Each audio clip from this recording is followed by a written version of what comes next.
Ya, tentunya saya berharap nanti seluruh masyarakat, seluruh rakyat bersedia divaksin karena ini adalah upaya kita untuk bebas dari pandemi.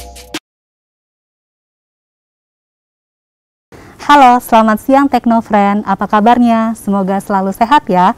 Bertemu kembali bersama saya, Asri Sulfianti, dalam talk show seputar isu inovasi dan teknologi terkini. Apakah vaksin aman? Nah, pada kesempatan kali ini kita akan banyak membahas tentang vaksin. Dalam hal ini telah hadir bersama kita, di tengah-tengah kita, yaitu Bapak Dr. Irfan Faizal, yang juga bertindak aktif dalam sebagai peneliti ya Pak ya, dalam TRF-IC COVID-19, serta berkecimpung pula dalam konsorsium penelitian vaksin merah putih COVID-19. Ya, kita ketahui bahwa isu-isu vaksin belakangan ini sangat amat santer didengar di masyarakat. Apalagi kemarin tanggal 13 Januari 2021, Bapak Presiden kita, Pak Jokowi telah mendapatkan vaksin COVID-19 ya. Nah, menurut Bapak, seberapa penting atau seberapa besar urgensinya untuk melakukan vaksinasi COVID tersebut? Apalagi kita sekarang sudah hidup dalam pandemi. Ya. Jadi di dalam hal vaksinasi, ya, mungkin ini adalah bagian dari yang memang sudah banyak dilakukan oleh di seluruh dunia, tidak hanya di masyarakat Indonesia ataupun pemerintah Indonesia melakukan berbagai macam kegiatan. Biasanya disebut dengan 3T, ya. Testing, tracing, dan treatment. Jadi kalau misalnya ini ada ditambah dengan vaksinasi, dalam hal ini adalah mencegah kan, di dalam tersebarnya lebih meluas lagi COVID-19 ini di dunia maupun di Indonesia. Oleh karena itu, vaksinasi ini merupakan bagian yang sangat penting, tidak hanya 3T tadi, bagaimana kita membuat suatu masyarakat itu tercegah atau terproteksi dari adanya penyakit COVID-19 ini. Oleh karena itu, vaksinasi yang kemarin dilakukan terhadap oleh Bapak Presiden itu akan menjadi peranan yang sangat utama di dalam masa-masa ke depan, karena kalau sudah terproteksi setidaknya ada rasa aman. Meskipun mungkin nanti kita akan bisa lebih banyak berbicara tentang bagaimana efikasinya atau mungkin nanti kekebalan kelompok seperti itu. Mungkin itu saja dulu. Pak. Nah, tapi Pak, ternyata ya ada kalangan-kalangan tertentu yang justru merasa tidak perlulah dilakukan vaksin gitu kan. Apalagi ditambah dengan banyaknya rumor-rumor yang mengatakan bahwa vaksin COVID yang beredar saat ini tuh tidak cukup aman gitu ya. Nah, menurut Bapak, menurut pandangan Bapak terhadap hal tersebut seperti apa Pak? Ya, memang ada beberapa kelompok yang memang tentu akan ada yang pro dan kontra ya. Kontra, apapun ya. Ya, meskipun kita dalam masa pandemi itu tentu orang akan ingin terproteksi. Pasti itu berarti yang pro. Yang anti tentu mungkin bukan melihat bahwa dia tidak ingin terproteksi, tetapi mungkin ada beberapa dampak atau bahkan ketakutan setelah divaksinasi. Nah, itu mungkin informasi itu yang mungkin belum sampai ke yang anti vaksin ini. Satu hal lagi adalah vaksinasi itu bukan untuk diri pribadi, tapi untuk kelompok kecil, kelompok lebih besar lagi. Kelompok kecil misalnya adalah keluarga atau masyarakat sekitar kita, tetangga, dan kelompok besar lagi terproteksi dengan adanya vaksinasi. Misalnya contoh untuk satu penyakit yang yang menular, yang tidak menular, tentu itu proteksi hanya untuk pribadi. Contoh penyakit degeneratif, misalnya diabetes, itu hanya untuk pribadi, tidak perlu istilahnya tidak ada perlu vaksinasi yang memang tidak akan menular ke orang lain. Tapi ini adalah masa pandemi yang semua orang paham, COVID-19 itu sangat menular. Bahkan kalau misalnya kemarin ada berita di Inggris bagian tenggara ada mutasi virus COVID yang baru, bahwa di situ sangat cepat, lebih cepat dari yang sebelumnya, itu akan menjadi sesuatu yang menjadi berbahaya. Jadi karena untuk kelompok inilah yang mungkin kita perlu memahami bahwa ini adalah untuk kebersamaan, untuk terproteksi secara bersama gitu, tidak untuk pribadi.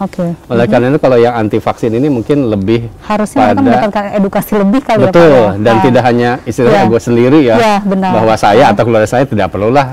Toh misalnya Mbak Asri sekarang Ya. Mbak Asri anti vaksin, saya vaksinasi. Apakah yakin bahwa Mbak Asri akan terproteksi meskipun saya sudah divaksin? Kan belum tentu juga. Ya, kan nilai efikasi dari vaksin itu juga ada nilai yang tetap mungkin terinfeksi ya, ada nilai efikasi itu. Ya. Apakah, nah hal yang menarik mungkin ya Pak ya, apakah ketakutan itu didasarkan bahwa ternyata nilai efikasi yang diketahui dari vaksin yang sudah dilakukan uji klinis kita itu memiliki nilai efikasi yang bisa dikatakanlah sebesar 65% gitu. Nah kalau menurut Bapak, apakah dengan persentase nilai yang seperti itu cukup proteksi untuk melindungi masyarakat atau bagaimana nih? Jadi mungkin saya jelaskan dulu apa itu nilai efikasi ya. Jadi nilai efikasi adalah tolak ukur atau parameter yang bisa memberikan kekebalan atau imunitas. Berapa persen? Misalnya begini, saya akan mengambil data dari yang uji kliniknya Sinovac di Bandung ya. Ini kenapa saya menyebut Sinovac, karena memang ini yang dilakukan di Indonesia, yang sudah ada di Indonesia. Jadi efikasi itu bisa dihitung di dalam di dalam suatu formula. Ya, formula itu misalnya begini, relawan yang sakit, artinya yang diberi disuntik tapi yang tanpa vaksin, kita sebut dengan placebo. Ya. Nah, jumlah relawan yang sakit yang placebo dikurangi relawan yang sakit yang diberikan vaksin. Kan tadi saya bilang yang diberikan vaksin juga bisa aja kan kena lagi kan, terinfeksi. Kemudian dibagi relawan yang sakit yang diberikan yang placebo tadi dikali 100%. Nah, itu rumus dari efikasi. Nah, berarti contoh, kalau dengan statement 65% tadi gimana Pak pandangannya? Contoh langsung saja ke yang Sinovac Bandung ya. Yang itu kalau tidak salah 1.600-an yang relawan relawan. Jadi 800 yang menerima vaksin, subjek yang menerima vaksin, 800 yang placebo. Jadi 50%, 50%. Nah, yang placebo itu artinya tidak ada vaksinnya ya, vaksin kosong. Jadi dari perhitungan yang 65,3 itu kita bisa melihat bahwa jika dari kelompok yang divaksin ada 26 orang yang terinfeksi, artinya 3,25%, sedangkan yang kelompok yang placebo ada 75 orang dari yang kena, artinya 9,4%, maka efikasinya adalah tadi 9,4 dikurangi 3,25% dibagi 9,4%, itu akan sama dengan 65,3% itunya efikasinya. Artinya kalau kita lihat 100 orang nih yang diuji tadi, artinya kalau 65% adalah 35-nya tidak memberikan imunitas bagi dirinya sendiri. Tapi 65%-nya tadi sebenarnya sudah cukup baik untuk memproteksi ya Pak ya? Berdasarkan standar WHO untuk nilai efikasi yang bisa diberikan, artinya boleh menyebabkan bahwa dia ada imunitas, itu 50%. Ya, mungkin 65% itu sudah melebihi dari apa yang sudah distandarkan WHO. Baik. Nah, kemudian ini Pak, apa sih namanya, bahwa yang kita ketahui ya bahwa kan beberapa vaksin ini nanti akan beredar nih ya, kelihatannya bukan kelihatannya, malah memang di dunia saja berbagai macam jenis vaksin sudah ada gitu kan ya. Nah, kemudian dari ada yang Moderna, kemudian ada juga yang AstraZeneca gitu ya. Nah, pertimbangan-pertimbangan apa sih Pak yang sekiranya bisa kita bisa menjadikan pertimbangan terbesar kita dalam pemilihan vaksin-vaksin tadi gitu loh Pak. Kalau dilihat dari jenis atau platform vaksin tersebut. Ya, baik. Ya. Di dunia sekarang mungkin udah lebih dari 100 ya jenis vaksin yang dikembangkan, baik yang sudah masuk pada tahapan praklinis ataupun klinis 1, 2, 3, ataupun yang sudah memang mendapatkan EUA, Emergency Use Authorization dari masing-masing badan POM negara bersangkutan gitu. Nah, apa yang dilakukan di Indonesia, misalnya kemarin kita mendapatkan berita bahwa salah satu jenis vaksin yang diimpor dari negara lain itu sudah mendapatkan EUA dari Badan POM. Itu adalah salah satu bentuk jenis vaksin yang inactivated virus. Jadi virus yang dilemahkan.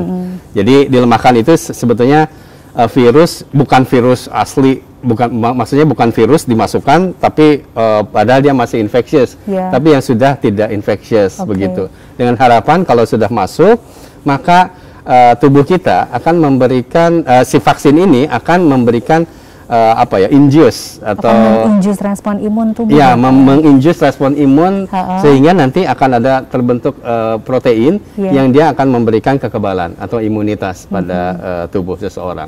Nah, sama halnya dengan mungkin bentuk vaksin yang lain, misalnya mRNA yang saya paham sih bahwa beberapa bentuk dari industri yang itu Pfizer Pfizer kemudian AstraZeneca itu adalah dalam bentuk mRNA, sama sebetulnya membentuk suatu respon imunitas yang dihasilkan oleh protein karena ada istilahnya ya kode genetik yang mRNA itu kemudian menjadi protein sehingga nanti dia akan memberikan imunitas juga dalam bentuk antibodi yang terbentuk. Nah, beberapa bentuk atau platform dari vaksin-vaksin ini sebetulnya sangat sederhana. Kalau virus masuk ke dalam tubuh kita, sebetulnya tubuh kita itu sudah mempunyai imunitas alami. Dia akan merespon karena ada kayak dalam tanda kutip mungkin serangan serangan lawan, kemudian kita tentara. Nah, tentara di dalam tubuh kita ini yang akan menyerang kan. Tetapi vaksin ini adalah yang istilahnya itu memberikan senjata dan sebagainya dari tentara kita gitu loh. Setelah divaksin, sehingga tidak hanya kita udah mengenal yang sebelumnya nyerang, tapi kita juga akan memberikan perlawanan yang lebih kuat, yaitulah antibodi yang dihasilkan lewat vaksinasi.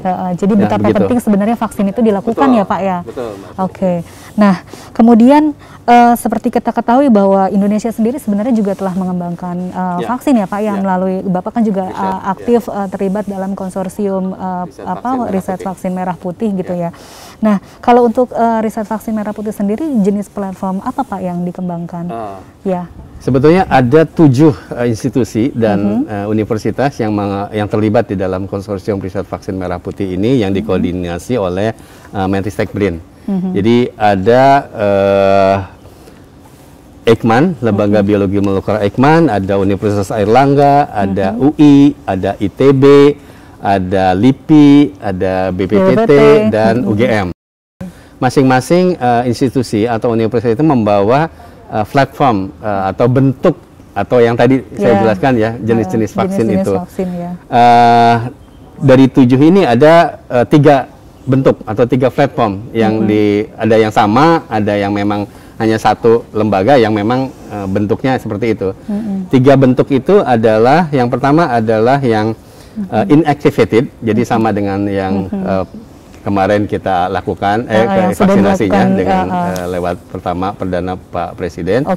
Ada yang bentuk subunit protein rekombinan. Jadi itu antigen sebagai subunit dari vaksin yang memang nanti diterjemahkan menjadi suatu protein sehingga nanti akan memberikan imunitas ya ke dalam tubuh. Yang ketiga adalah adenovirus. Adenovirus itu adalah virus tetapi dimasukkan ke dalam suatu inang. Inangnya sebetulnya adenovirus atau dalam bentuk virus ya, bakteriofage gitu, dan dia masuk ke dalam situ.